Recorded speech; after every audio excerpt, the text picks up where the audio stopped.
Welcome back to the Shacknews Awards. These awards just keep on chugging.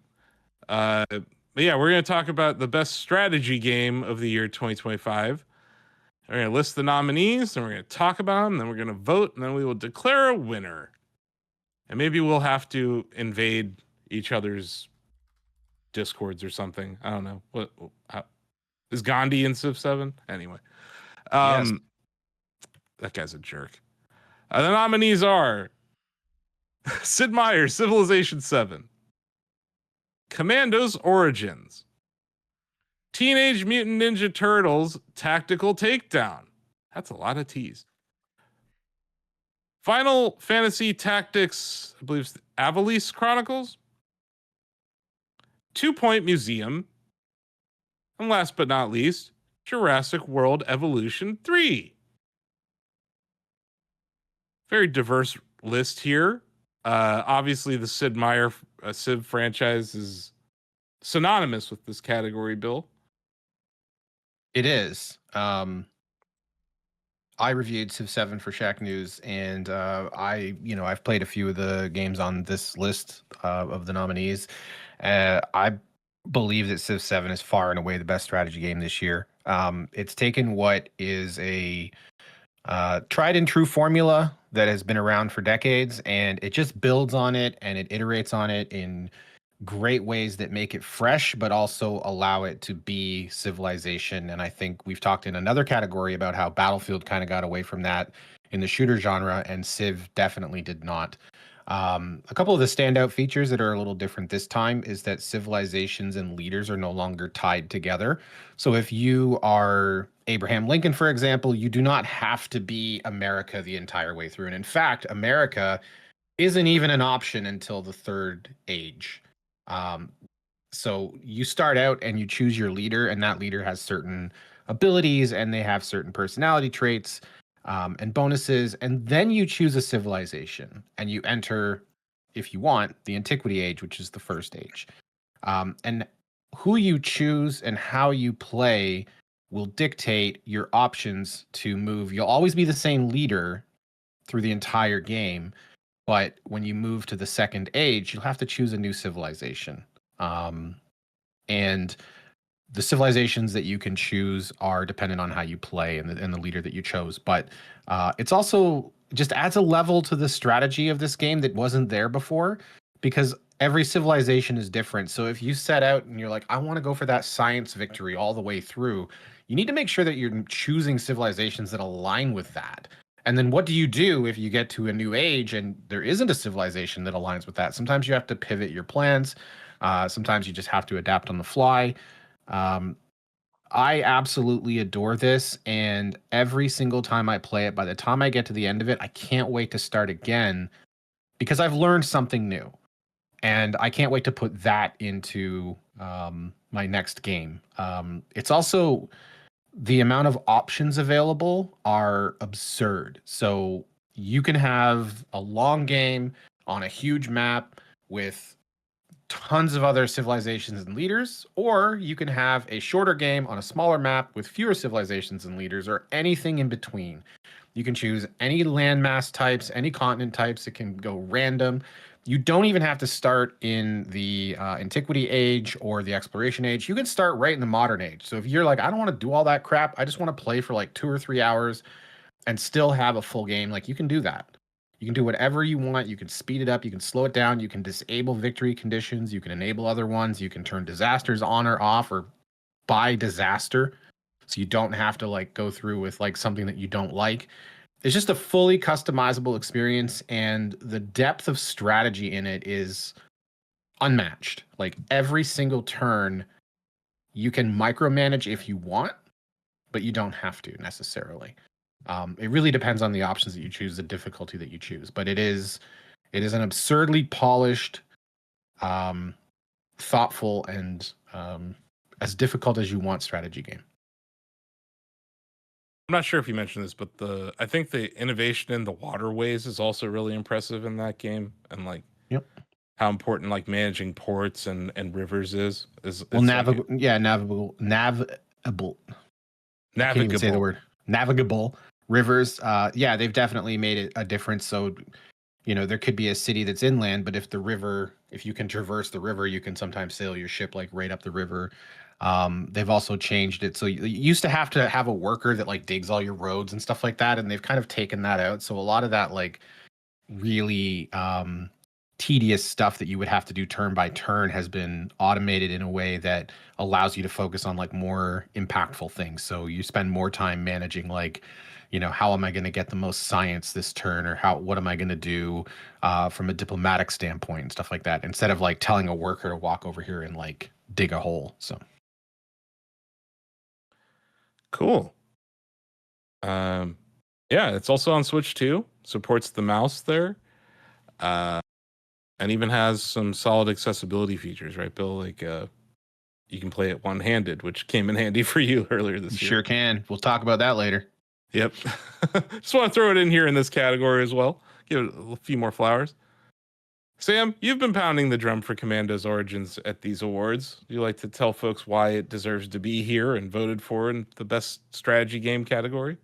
Yeah, absolutely. So Commandos Origins is a little bit of a different strategy game compared to some of the other ones on this list here. It's like a puzzle wrapped in strategy, or both go hand in hand, where the series is, for those who don't know, about 30 years old now.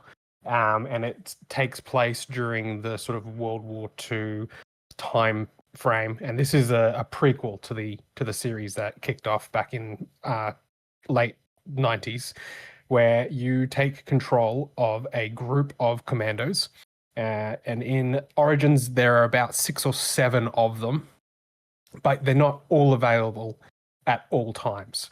Across the dozen or so missions, you will have either 1, 2, or 3 of these commandos, and your objective is to complete the task at hand within that. So some of the times it will be destroying satellites or taking down aircrafts, or just like rescuing prisoners. And the strategy comes in the form of navigating these bespoke, well-designed spaces to either avoid the Nazi threat, kill them, or dispatch them in some other way so as that you can all survive the encounter.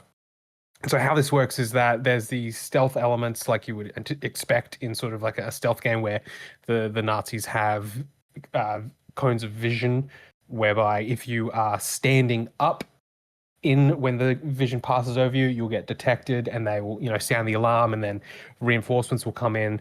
But if you are crawling on the ground, you can pass through a certain section of it. And so there's this challenge of moving around the buildings and environment, using the bushes to hide, elevation to sort of change whether or not you can be spotted, and then you taking the commandos and using the different skills and strategies and the little abilities that they've got. So I've mentioned previously ones like, I think it's the sapper, who has like a radio that he can place down and trigger from a distance, which obviously attracts the Nazis to it. And then you can have the sniper, who can shoot them from range quietly to take down. Well, there's also a spy who can sort of like disguise himself as a Nazi. So yeah, you're kind of always trying to figure out the best way to move through the missions. And then what I kind of find appealing about these sorts of strategy games is that, yeah, you've got a sandbox, but sometimes the most fun comes from the restrictions that the sandbox places around you, so that you have to really think about how you approach it. You can't just like roam through completely and do whatever the hell you want. You got to really think tactically about where you're placing things and when you're doing things.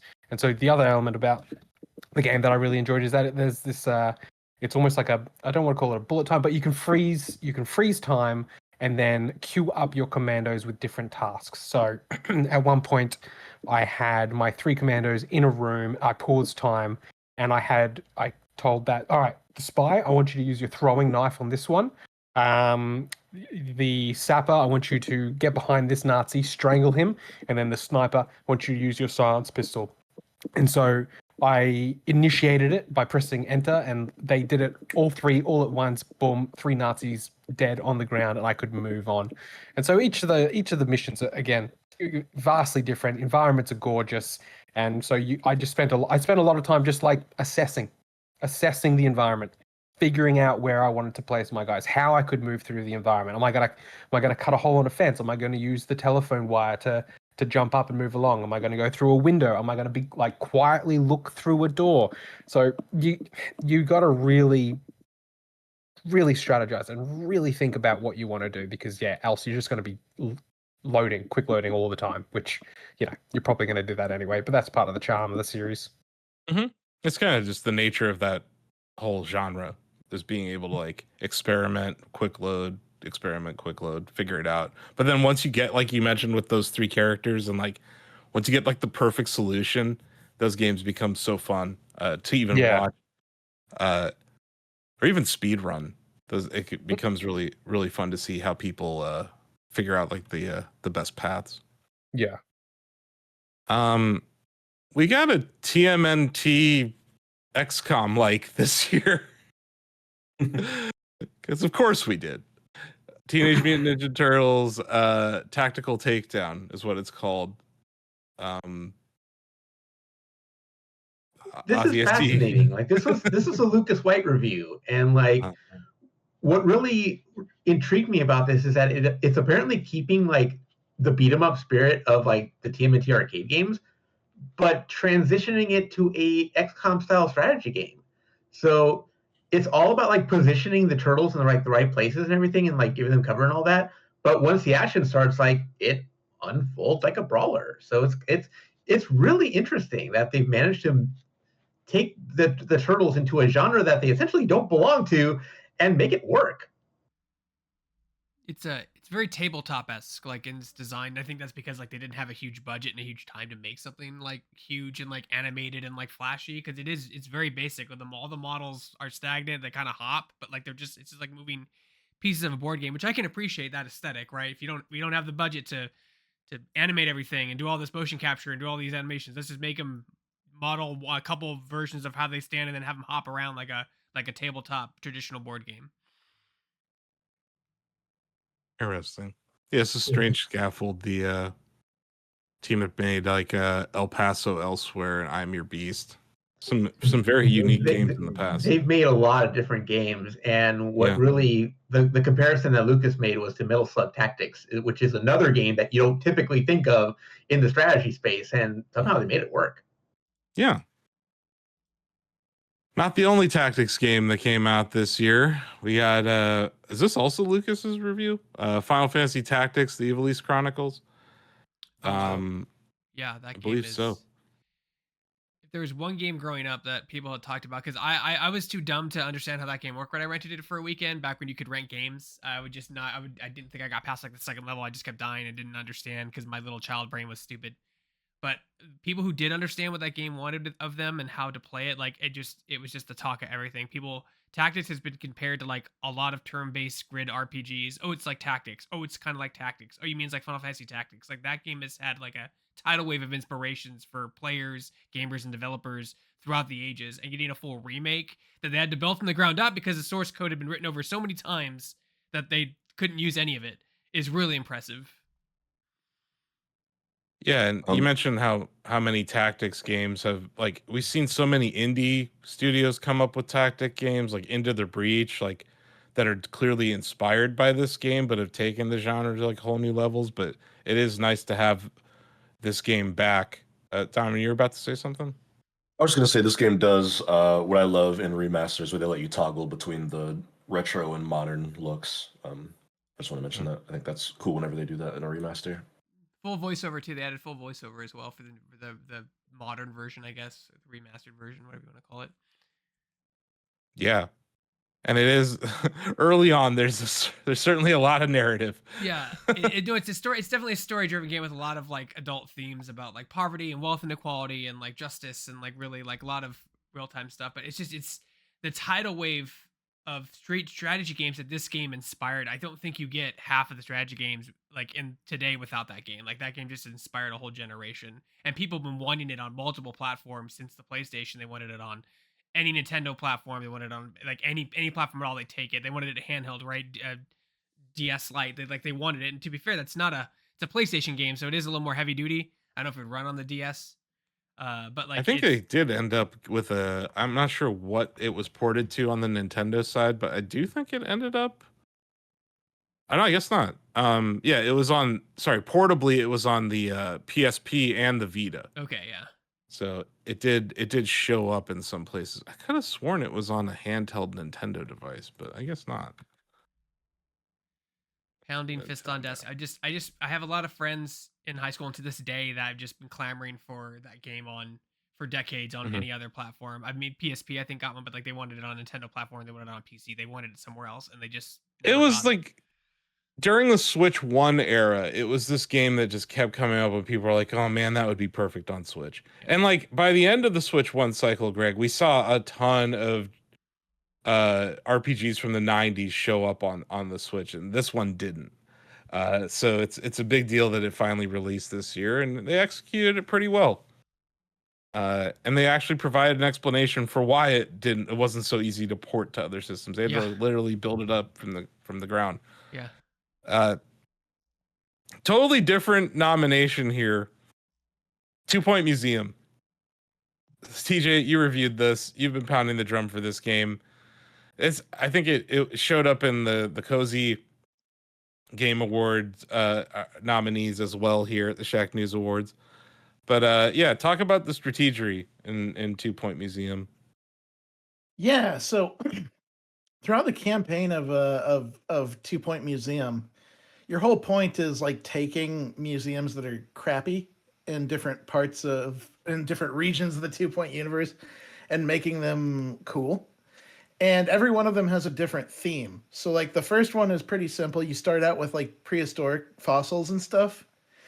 And it just kind of introduces you to the idea of arranging exhibits and arranging them like you have to like in 2 Point Museum, everything that you place has like an area of effect. So when you put a donation station in your museum, you kind of want to put it between a whole bunch of exhibits and not just near one, because you want people to go to the donation station from all of those exhibits and not just one. And likewise, you have to like set up knowledge stanchions, decorations that make exhibits look cooler, lighting. You have to set up, eventually you get to set up tours where you like choose which of your exhibits you want your guides to visit. You have to set up police to make sure that criminals don't steal your stuff. And then like you start advancing through the process and you start getting different themes. Like the next one of them is supernatural. And you end up having to make full rooms to house ghosts. And those rooms have to be like built to each ghost's interests. So like some ghosts want to hang out with other ghosts. Some ghosts want to hang out in steampunk. Some ghosts want to hang out in Victoria. And like you have to build these rooms and continually add different things to them to satisfy different conditions. And it layers on top of itself to the point where you can play sandbox mode and just access all of those things and build your like dream museum of things. I love how the game like introduces different mechanics once you've got the recent ones figured out, and like kind of adds more pieces to the puzzle as you go.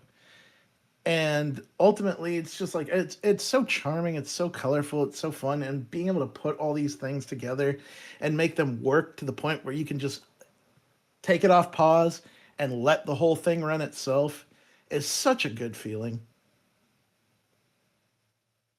Nice. Yeah, I need to dive more into this game.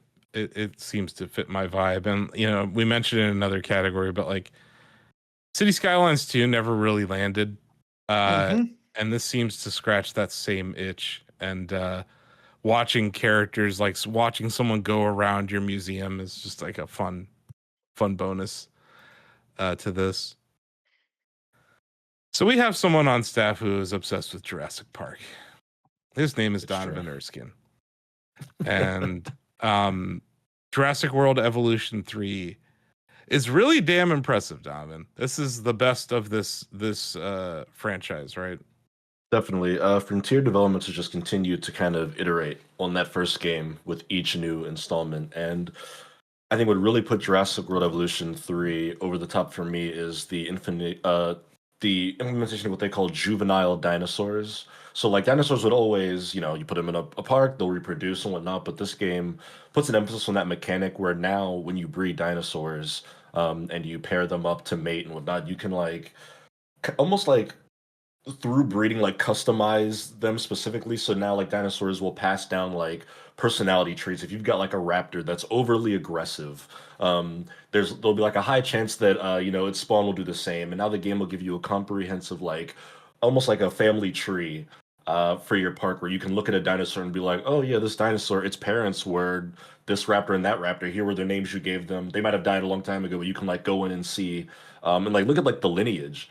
And to me, it just really rewards like extended, not play sessions, but like save files, right? I love just seeing how my park evolves over time, and eventually, the dinosaurs grow up, have kids, and they die, and you move on. But I love feeling like, I can go in and have like a Dilophosaurus that's like blue, and they're not supposed to be blue, but this one is. And I look at it, it's like, oh yeah, because its grandparent had that rare genetic trait that it passed down with like a 20% chance of this one. It just creates these little stories within the game that I love having. Also, just the amount of feedback this game gives you with every little decision when you design your own park, I think is so impressive.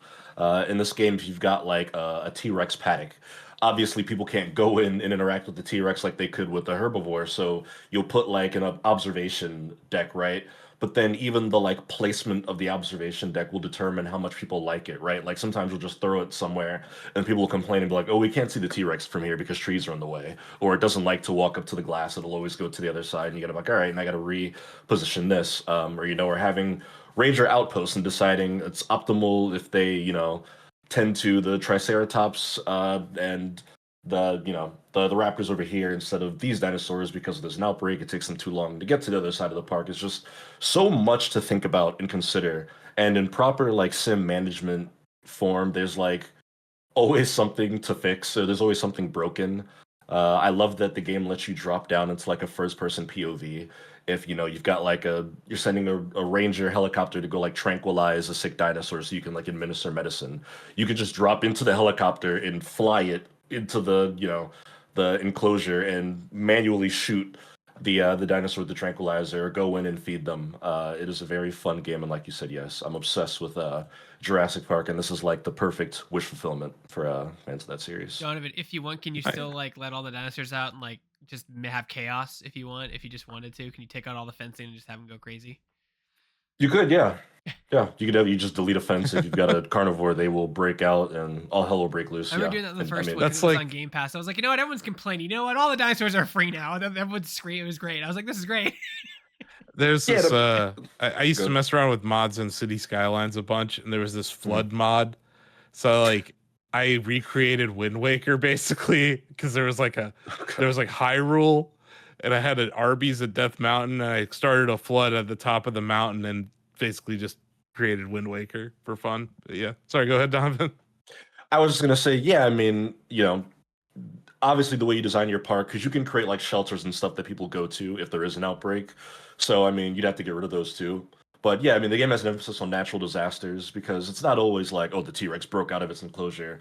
A storm could roll through and destroy a piece of the enclosure, right? Or maybe it knocks the power out, and now the fence that would typically electrify them is rendered useless, and they just tear through it. So yeah, no, you can definitely have dinosaurs get out and eat people. I love that. I love like when like a sim game allows you to just be chaotic evil. Like, Yeah. it's a Okay. fun other option once you get bored. Yeah. Cool. Well, I think we're ready to vote.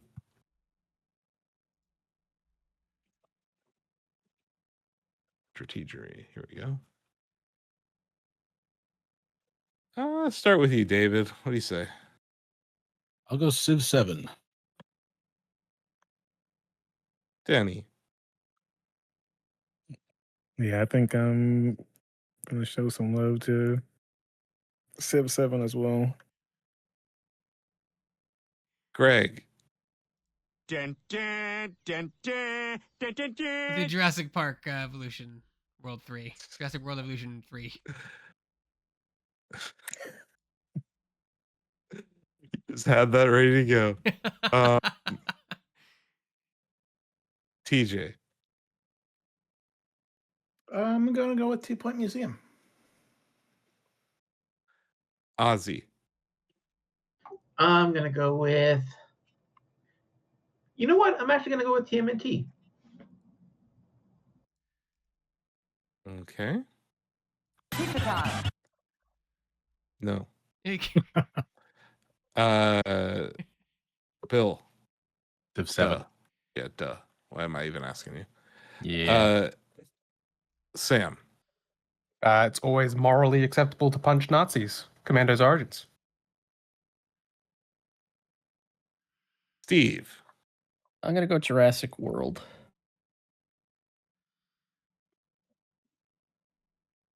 Donovan. Jurassic World Evolution 3.